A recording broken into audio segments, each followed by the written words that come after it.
اگلی آیت میں پھر 3 چیزیں.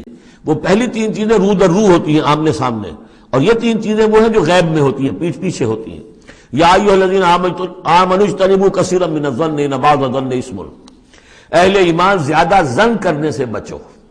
خام خواہ گمان بٹھا لینا کسی کے بارے میں، جب تک کہ کوئی بات ظاہر نہ ہو جائے، کسی کی طرف سے کوئی روش یا رویہ یا کوئی اقدام جو ہے واضح طور پر سامنے نہ آ جائے، اپنے دل میں خام خواہ کوئی اس کے بارے میں جس کو ہم کہتے ہیں سوء ظن پیدا کر لینا. ان بعض الظن اثم، بعض ظن جو ہے وہ تو گناہ کے درجے تک پہنچ جائیں گے، اس لیے کہ تم نے اپنے دل میں بات بٹھا لی ہے حالانکہ اس میں وہ شے ہے ہی نہیں.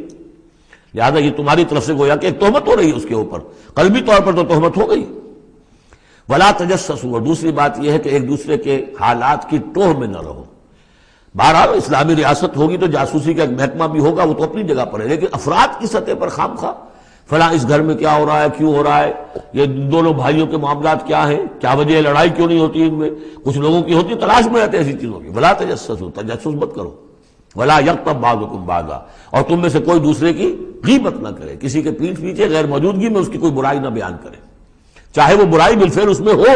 حضور سے پوچھا گیا کہ حضور اگر وہ برائی اس میں ہو، آپ نے فرمایا تبھی تو غیبت ہے، اگر برائی ہے نہیں تو تہمت ہو گئی، وہ تو غیبت سے دوہرا جرم ہو گیا.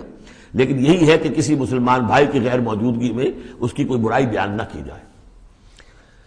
ایحب احدکم ان یاکل لحم اخیہ میتا، کیا تم میں سے کوئی شخص اسے پسند کرے گا کہ وہ اپنے کسی مردہ بھائی کا گوشت کھائے؟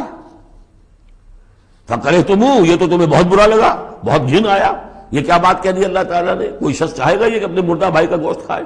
لیکن یہ اخلاقی سطح پر یہی کام تم کرتے ہو.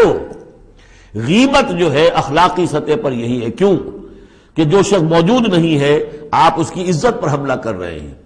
اگر وہ موجود ہوتا اپنا دفاع کرتا، لیکن موجود نہیں ہے، دفاع نہیں کر سکتا، وضاحت کرتا. آپ کو غلط بات سمجھ میں آئی، آپ نے ٹھیک نہیں سمجھا ہے، آپ کو اطلاع صحیح نہیں ملی ہے، آپ 100 طرح سے اپنی حفاظت کرتا ہے اپنی عزت کی. اور چونکہ موجود نہیں ہے، آپ نے جیسے مردہ بھائی کی لاش پڑی ہے، جیسے چاہو موٹی جو ہے کاٹ لو، لیکن اگر وہ زندہ ہو تو تمہیں قریب آنے دے گا.